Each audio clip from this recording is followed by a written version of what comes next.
다 넘어가고 12월 6일에 3일 윤석열이가 한상진 전 검찰총장이랑도 통화를 했더라고. 예, 사진 좀 올려주시겠습니까? 한상진. 한상대. 한상대 전 검찰총장이랑도 통화했어요. 근데 이 한상대가 왜 중요하냐? 이 사람이 검찰 동호회 회장인데 그렇지. 2월에 윤석열 구속 취소 청원서를 회원들에게 돌렸어. 그리고 나서 희대의 사건이 발생하죠. 지기현이가 윤석열이를 풀어줬잖아. 맞아요. 네. 그때 이 한상대가 회원들에게 보낸 문자 띄워주시겠습니까? 동호회 회원님들의 도움과 협조로 윤 대통령께서 석방되셨습니다. 석방 청원에 동참해주신 회원님들께 깊은 감사를 드리고 모두 건강하시고 평안하시길 바랍니다. 와, 그러니까 윤석열하고 한상대 통화한 거 나왔잖아. 그럼 설마 윤석열, 한상대, 지기현 우리가 모르는 뭔가 커넥션이 있는 거 아니야? 의심하게 됩니다. 그렇죠, 맞죠? 그렇죠. 네. 자, 지기현이가 너무나 무리하면서까지 윤석열을 풀어줬기 때문에 우리가 의심을 하는 건데 지기현 룸살롱 접대 의혹이 터졌죠. 그렇죠. 맞습니다. 룸살롱 접대 의혹과 윤석열 석방 사이에 어떤 연관성이 있을까를 두고 인생을 걸고 취재하고 인생을 걸고 분석하는 사람이 우리나라에 살고 있었으니 네. 그자는 바로 이상우 기자님입니다. 박수로 맞아. 김현장이 이어 이걸 지금 취재하고 분석하고 있는데 말이지요. 이 민주당이 룸살롱 접대 의혹을 제기를 했는데 그 증거는 대중에게 공개하지 않고 요거를 법원 행정처에 제출하는 쪽으로 하겠다라고 입장을 냈더라고요. 네. 일단 뭐 기자는 질문하는 직업이니까 그렇습니다. 여러분들 마찬가지시겠지만 질문을 좀 몇 개 만들어봤어요. 네, 왜 주기현은 저토록 무리를 할까? 그렇지. 그리고 판사들 대부분이 동의할 수 없는 이상한 행동들을 왜 할까? 라는 게 하는 게 첫 번째 질문이고 두 번째는 지금 룸사롱이 이게 왜 터졌을까? 네. 네, 사실 뭐 저는 그렇게 선정적인 소재 취재를 별로 즐기는 사람입니다. 가벼워.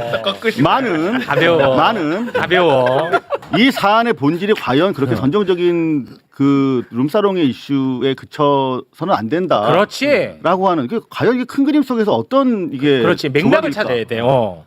마지막으로는 조이대와 전체적인 흐름을 봤을 때 이게 탈출국부터 시작해가지고 파기환송에 이어지는 전반적인 흐름이 누가 봐도 복식조야.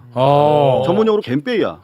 근데 이게 따로 떼서만 봐서는 안 되는 문제거든요. 그렇지. 법원 전체 가지고 뭔가 범죄적인 그 조직 플레이를 하고 있는데 그 연결고리가 어떻게 맺어지는가? 그렇지. 라고 하는 질문을 좋은 던지면서 일단 기본적으로 보도가 막 쏟아지는데 그걸 조합하는 과정에서 이거 창안점이 발견됐어. 와. 그래서 이제 그때부터 취재를 하기 시작한 거야. 난리 났다. 네. 난리 났다. 근데 설명이 돼. 나한테 룸사롱 사건이 왜 튀어나왔을까? 그 룸사롱 사건에 그치면 안 돼요. 지금 보면 무슨 이게 전체적으로 그 자체도 되게 중요한 범죄적인 행동인데 이게 왜 터졌을까 하다가 계속 도는 찌라시들을 종합하면서 취재를 거듭해 보니까 거기 뭐가 나오냐면 원래 이게 캐비넷에 있던 거야. 어디 캐비넷? 그렇지.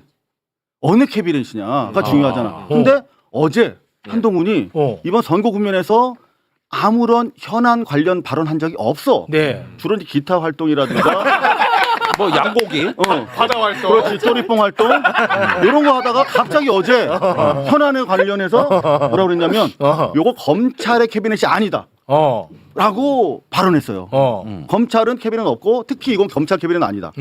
제가 검찰 캐비넷에 많이 채워준 사람이기 때문에 검찰이 캐비넷에 있는 건 아는데 왜 진의 캐비넷이 아니라고 했을까?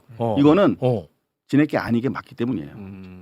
경찰 캐비넷이야. 경찰. 그 한간에 도는 찌라시들이 3개월 전에 무슨 이상한 관련된 룸사롱 조사가 있었다 하는 썰이 있었어요. 그 썰의 근원지를 통해서 제가 더블 체크를 했어요. 그랬더니 경찰이 2월경에 강남 올해 2월경에 강남 룸사롱과 관련된 불법 영업 활동에 대해서 단속한 바가 있다는 첩보를 얻었습니다. 그런데 그때 뒤지다 보니까 여기 판사도 있고 괜찮아. 근데 하다 보니까 정치인이 나온 거예요. 정치인이. 정치인이 나와? 그래서 한 그 이제 주요 인사들이 한 20명 되는데 덮은 거야. 덮었어. 정치인이 있으면 못 들어가죠. 정치인 뭐 민주당 정치인이면 좋다고 했겠지만 아닌가 보지. 그래서 덮었어. 제가 이게 소송 때문에 조금 연막을 좀 치고 있습니다. 네, 네. 그래서 이 캐비넷에 들어가면 요 캐비넷은 요새는 다 연결이 돼 있습니다. 뒤로. 지네 아는 놈들끼리는 알아. 그러다가 당연히 생각을 해보세요. 거기 판사도 있는데 정치인도 있어. 그러면 정보보고로 다 퍼지잖아. 알았어. 뭐 지기현이라는 판사가 뭐가 중요해? 솔직히. 윤석열 사건 맡았으니까 중요하지. 그렇지. 탈옥시켜줬으니까 더더구나 중요해. 그렇죠, 그렇죠. 나중에 보니까 지기현이 윤석열 재판을 하네 이렇게 된 겁니다. 에서 있었어. 있었어. 지기현은 사실 의미가 없어. 그냥 뭐, 판사- 그냥 판사지. 뭐 여러 판사 중에 하나인데. 근데 하필이면 지기현이가 윤석열 형사 재판을 맡았어. 지기현, 룸살로. 야, 약 좀 파고 들어가자. 자, 그러면 대한민국에서 이런 경찰 캐비넷과 관련된 고위층 관련 정보를 공유해서 요걸 가지고 뭔가 아이디어를 굴릴 정무적으로 그렇지. 장난칠 수 있는 사람들은 많지 않아요. 많겠죠. 아니냐. 그러니까 많지 않다고? 그렇지. 경찰 수뇌부와 용산에 연결된 그 언저리에 있는 사람들밖에 없어. 이렇게밖에 얘기할 수 없어요. 저는. 네. 떠오르는 사람. 그렇지. 어딨어? 거기서 딱 캐치가 된 거야. 지기현. 우리가 컨트롤할 수 있겠다. 찐윤 중에 이 정보를 접할 수 있는 누군가가. 찐윤 뭐 이런 말도 찐윤. 그냥 이 용산 언저리에서 언저리. 정보를 다루면서 정무적으로 기획을 할 수 있는 사람이 딱 이렇게 가자. 그게 2월경에 캐비넷에 들어갔는데 2월 말부터 이제 그걸 써먹기 시작했겠지. 그죠? 그러면서 뭐 어떤 일이 발생했어? 바로 3월 8일 날 윤석열이 석방되는 거예요. 그렇죠. 야, 3월 8일에 석방. 그리고 이제 본격적으로 이 사안에 대해서 컨트롤이 들어가. 그런데 요게 그러면 민주당으로 일부 제보가 갔잖아요. 그래 거기서부터 더 궁금해. 중요한 질문이십니다. 자, 여기서 지들끼리 요 정보를 아주 보안 속에서 유지하면서 편의대로 지기현을 통제할 수 있다고 믿었겠지. 뭐 그렇겠죠. 근데 이 지기현이 어떻게 했을까요? 야, 누가 이거 불었어? 그러면서 이제 지기현이 역추적을 한 거야. 자기 스폰사들 쫙 훑으면서. 근데 룸사롱은 한두 군데 다니다가 아니야 지금. 제가 취재한 바에 따르면 최소한 3군데가 나와요. 네. 와. SSB 이렇게 나와요. 영화가 그런데 그 과정에서 이제 생각을 해봐. 너 이 새끼 너 왜 누구 불었어? 나 안 불었다니까. 불었잖아 이 새끼야. 그럼 내가 지금 다 이것 때문에 지금 재판도 이렇게 막 미치겠어 이렇게 된 거야. 그 과정에서 더 틀어진 거지. 더 틀어져. 이 새끼 내가 너 불러가지고 나 맨날 술 사달라고 그래갖고 내가 결제하고 그랬는데 나를 의심해 이 새끼야. 이렇게 된 거야. 더 틀어져. 억울한 스폰서는 그렇지. 내가 돈 뜯긴 것도 열받는데. 그러면서 이제 하나는 뉴탐사로 가고. 그게 이제 700만 원짜리 연수원 통기. 다른 하나는 민주당으로 한 거예요. 다른 거네 두 개가 전혀. 달라. 달라. 민주당 쪽으로 이렇게 막 여기 가면서 어떻게 됐어? 요게 이제 국임당에서 자기들이 원하는 대로 통제가 안 되는 상황이 된 거야. 근데 민주당에서도 이 전체 그림을 잘 몰라. 이게 그 개인 비리의 문제가 아니라 전체적인 사법이 범죄화된 사건이에요. 그렇습니다. 사법 체계가. 네. 자, 그럼 여기서 물어봐야지. 왜 사법이 범죄화됐냐고. 한 사람인데. 조이대랑 관련성이 대단히 농후한 지점이 있어요. 어떻게? 자, 뭐냐면 어떻게? 일단은 여기서 앞에서 제가 좀 강조해야 될 부분이 뭐냐면 요 폰사들을 만나면서 막 이제 억울함 하소연하고 이러면서 틀어졌어. 그러면서 요 사람들 이 폰사가 제보하는 과정에서 이게 또 정보가 또 돌지. 그러니까 이 항의하는 과정에서 지기현이 했다라고 전해지는 멘트들이 이를테면 이런 거야. 나 너무 괴롭다. 지기현이. 너무 내가 진짜 내 재판을 앞으로는 제대로 하겠다. 진짜 미치겠다. 얼마나 괴롭겠어. 이게 탈옥 시켜줘야 되고 뭐 애들 카메라 기자들이 찍겠다는데 뭐 찍게도 못하고 비공개로 해야 되고 너무 고통스럽잖아. 지하로만 오게 해야 되고. 그렇지. 그런 와중에 이제 이런 진술까지도 역으로 들어가면서 이게 지기현이 실제로 조종당했구나 인질이구나 하는 부분에 대해서 저는 좀 더 확신을 가깝게 가질 수 있었다 하는 와. 부분인데 자 그럼 다음 질문으로 넘어가서 네. 조희대랑 어떤 관계냐 그러니까 우리는 조희대를 계속 비난을 했어요. 왜냐? 지견이가 너가 봐도 내가 봐도 이상하게 탈옥을 시켰어. 그렇죠. 그런데 조희대는 한마디 말이 없어. 이걸 계속 비판했거든요. 그럼. 예. 아니 정상인이라면 당연히 이거 제재 들어가야 되거든요. 그럼. 안 들어갔단 말이야. 그리고 조희대가 나중에 사고까지 딱 쳐. 그러니까 이게 뭔가 여기 뭔가 걸려 있는 게 있지 않겠느냐. 자, 중요한 거 그때 드렸던 말씀이 김현장은 보이는 것보다 훨씬 더 광범위하다. 그렇습니다. 그래서 서석호 개인한테만 집중하지 마라 그랬거든요. 네. 근데 서석호가 사실 나온 게 별로 없어요. 예. 근데 그날 나온 게 또 있었어. 사실은 기자들이 눈치를 전혀 못 챘어. 국회 바로 나왔을 때? 법사위에서 서영교 의원의 질의였어요. 아, 그래요? 근데 모르잖아 지금. 뭐였어요? 서영교 의원이 정말 중요한 얘기를 했단 말이야. 서석호 변호사한테. 김건희 만났냐? 아니 그 당시 질의를 대법원에 대해서. 근데 내가 어제 서영교 의원을 만났더니 자기의 질문의 중요성에 대해서 완전히 모르고 계시더라고요. 본인도 몰라. 본인도 했는데 그럴 수 몰라. 있어요. 이게 그죠? 자, 서영교 의원이 한 열흘 전쯤에 먼저 1차 질의를 해 조희대한테. 그 질의를 이제 조희대는 없지만 법원행정처장한테 천대요. 이제 물어보라고 한단 말이야. 네. 왜냐면 내가 제보를 받았는데 음. 조희대가 윤석열한테 임명장 받은 직후에 이재명 사건이 대법원에 올라오면 내가 우선적으로 처리하겠다. 그 라고 얘기했어. 했다. 그렇죠. 그 일종의 충성서기고 이재명 죽이잖아. 네.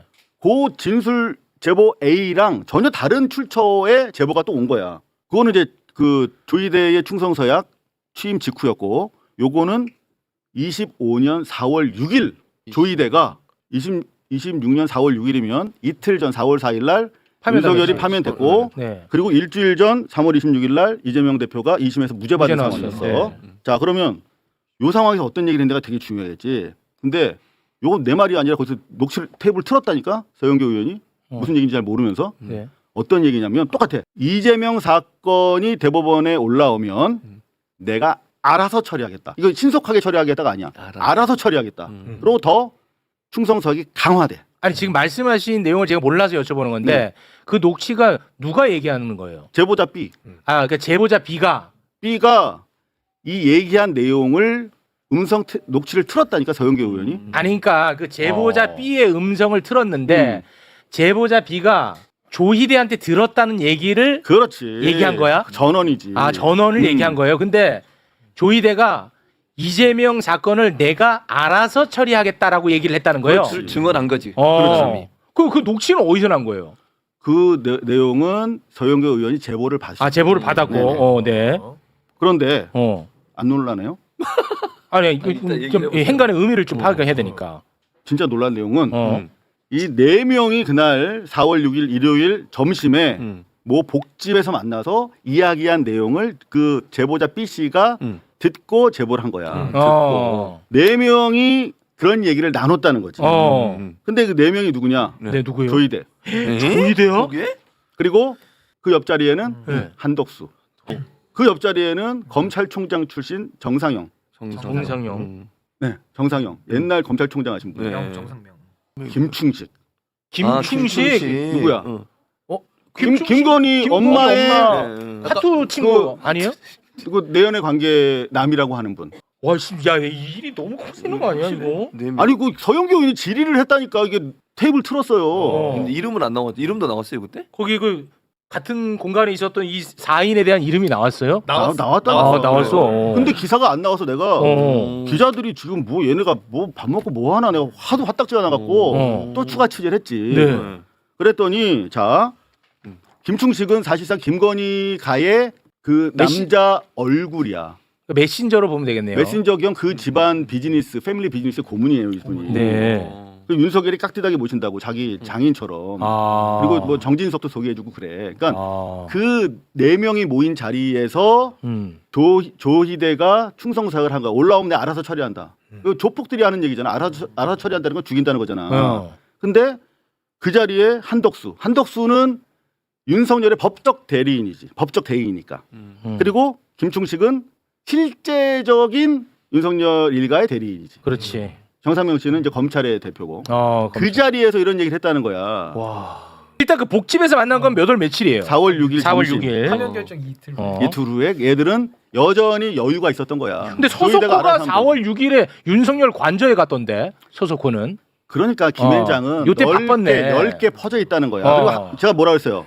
한덕수가 뭐라 그랬어요? 김현장. 김현장이지. 어. 그러니까 김현장은 그렇게 넓게 퍼져서 그렇지. 자기들의 책임을 아주 얇게 그렇지. 만든 다음에 공유하는 거야. 각계 전투한다고 말씀하셨죠. 그래서 한 사람만 딱 잘라서 보면 별로 안 나와요. 그렇지. 그러니까 네트워크가 중요하다고 말씀드렸잖아요. 말씀하셨습니다. 자, 그러면 한번 맞춰볼게요. 뼈를. 네. 조희대가 이 네 명의 자리에 있을 때 이게 그냥 요거는 윤석열의 뜻이잖아. 그렇지. 그 윤석열 캠프에서 이런 음모를 조직하고 공작할 수 있는 사람이 몇 안 돼요. 네. 몇 안 돼. 네. 제가 봤을 때 이 정도밖에 안 돼. 네. 자, 그 사람은 조이대가 이날 모여서 이야기한 내용을 알아.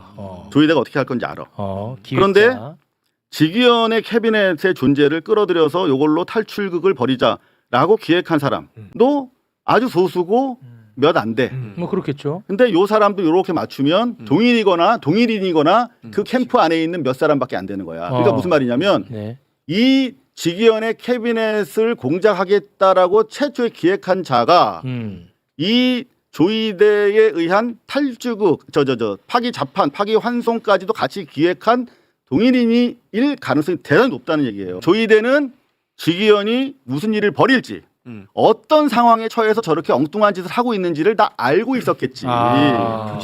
그렇지. 그래서 요거는 우리가 보는 것처럼 단순히 직위원이라는 사람의 독자적이고 독립적인 자기 개인 비위가 아니야. 그냥 팀 플레이로 법원이라고 하는 조직을 범죄 단체로 운영하고 있는 사건이다. 이렇게 보여지는 겁니다. 제가 봤을 때 민주당에서 이 전체 그림 아직 잘 모르고 계신 것 같아요. 근데 지금 뭐 사진을 공개한다 막 그러는데 그 정도가 아니야. 경찰의 캐비넷은. 따라서 요거를 지금 경찰도 요게 이제 시끄러워지니까 다시 재수사를 하기 시작했다는 첩보가 있습니다만은 요거를 조희대 특검법이 지금 법사위로 들어갔거든요. 네. 특검 대상은 맞네. 그러니까. 한덕수, 조이대 이런 사람이 함께 있었다는 거 아니에요? 그거는 이제 제보를 통해서 서영교 의원이 밝힌 거니까 우리가 편하게 인용해도 돼요. 정보기관이랑 경찰 통해서 제가 상당히 확인한 부분이고 이름들도 다 거명이 되는데 그거는 제가 다음 주 매불쇼를 위해서 아껴두겠습니다. 네. 설명이 되는 실제 거지. 직위원은 지금 대단히 괴로워하고 있고 너무 괴롭다. 난 이제 내가 알아서 이제 재판할 거야. 뭐 이런 그래서 토로를 했다고 전해져요. 직위원이가 조금씩 태도 변화가 나오고 눈치 보면서 그것도 설명이 돼. 계속 태도 변화가 나오거든. 그렇기 때문에 사실 이제 이런 경우에 많은 분들이 걱정하시는 게 자살당할까봐. 그러니까 저는 직위원 씨의 어떤 그 개인적 안위를 위해서라도 빨리 믿을 수 있는 수사기관에서 그분을 모셔서 안전한 가운데 그분의 진실을 함께 접근할 수 있도록 도와줘야 된다. 그러니까 조이대가 자기가 그날 복집에 안 갔고 그런 얘기 안 했으면 부인하면 돼요. 근데 부인 안 하잖아. 거의 사실이다 이렇게. 그럼요. 더구나 조이대랑 한덕수랑 같이 있었다는 자체가 범죄고 자기가 이 사건과 관련해서 이해 당사자잖아. 윤석열, 김건희는 지금 사건이 진행 중인 내란 수계인데 내란 수계의 가족 대표. 그리고 그 법적 대행이랑 같이 복을 먹었다. 우리가 남이가 뭐 그런 의미잖아. 야, 근데 이 날짜가 굉장히 공교롭네. 4월 6일에 복집에서 그 난리를 피고 있는데 서석호가 4월 6일에 그러니까요. 윤석열 관저에 갔다니까. 그러니까. 그냥 차담한 게 아니라 총체적으로 자기들이 어떻게 하면 이길 수 있는지, 모면할 수 있는지를 법리적으로 수싸움을 하면서 계획을 짰던 것으로 보입니다. 이거는 날짜 매우 중요합니다. 이거는. 그러니까요. 4월 6일에 관저에 갔다니까. 그거는 서석호가 이렇게 퍼즐을 맞출 거라고 상상 못하고 4월 6일에 갔다는 얘기는 한 것 같아. 와, 미친다 진짜. 한덕수가 출마한 것도 그럼 만약에 실제로 같이 있었다고 하면은 그러면 또 퍼즐이 하나가 더 맞아지는 거야. 그렇죠. 왜냐? 한덕수의 미스터리를 박지원, 그러니까 한덕수를 잘하면 잘할수록 미궁으로 빠졌거든. 왜냐? 박지원 의원님은 한덕수를 잘 알잖아. 얘는 되는데 아니고는 안 가는 애인데. 맞아요. 왜 안 되는 데인데 계속 가는지 모르겠다. 얘는 안 된다니까. 맞아. 안 된다니까 계속 얘기했는데 그러니까. 계속 갔단 말이야. 맞아. 그러니까 이 말이 사실이라면 이재명 후보를 낙마시키는 것은 만약에 한덕수가 출마할 생각이 있었다면 그게 유일한 방법인 거잖아요. 네. 상황적으로 본다면. 근데 만약 이 안에서 이상호 기자 말처럼 이런 얘기가 오갔다고 하면 조희대 대법원장이 만약에 내가 정리해 줄게요라고 얘기를 했다는 게 사실이라면 한덕수 입장에 당연히 출마할 명분이 생기는 거죠. 생기지. 그렇죠. 왜냐면은 이재명만 없으면 한덕수 그렇죠. 건데. 네, 그런 상황이 되는 거예요. 실제로 와. 대단히 유력한 국제 정보 뭐 우리나라 최고의 정보기관의 보고서에 이미 2월 말경에 정진석이랑 쌍권총이 만나가지고 한덕수를 옹립하는 안을 세웠다라고 하는 정보보고가 있어요. 그 내용을 제가 3월 초에 알았거든요. 네. 근데 나는 허무맹랑하다고 치부했지. 왜냐하면 한덕수가 탄핵의 강을 건너서 컴백할 거라는 확신이 없었는데 그 돌아오더라고. 저는 한덕수를 먼저 탄핵 기각해서 보내준 게 일종의 저는 마터 아니었나 그렇게 생각을 하고 있어요. 거기까지. 아니, 그리고 구의대가 파기환송하고 한덕수가 30분 만에 대선 출마하는 것도 그렇고. 그렇습니다. 맞아. 그냥 바로 그냥 마치 알았다는 듯 그렇게 해버렸거든. 그러니까. 한덕수가. 절대 또 기자들한테 보도하지 말라고 와. 엠바고를 강하게 걸면서 우리는 4월 6일에 집중하겠습니다. 네. 네. 4월 6일. 6일. 알겠습니다. 오늘 이상호 TV에 제가 오랜만에 출연을 해서 네. 아주 의미 있는 시간이었습니다. 네. 이상호 TV 재밌네. 네. 여기서 마무리 짓고 저는 얼른 매불쇼로 건너가서 시네마지오입니다. 감사드리고요. 네. 결국 국민이 합니다. 네. 이재명 참로비. 차마첨 왜 이러는 참로비. 거야? 네.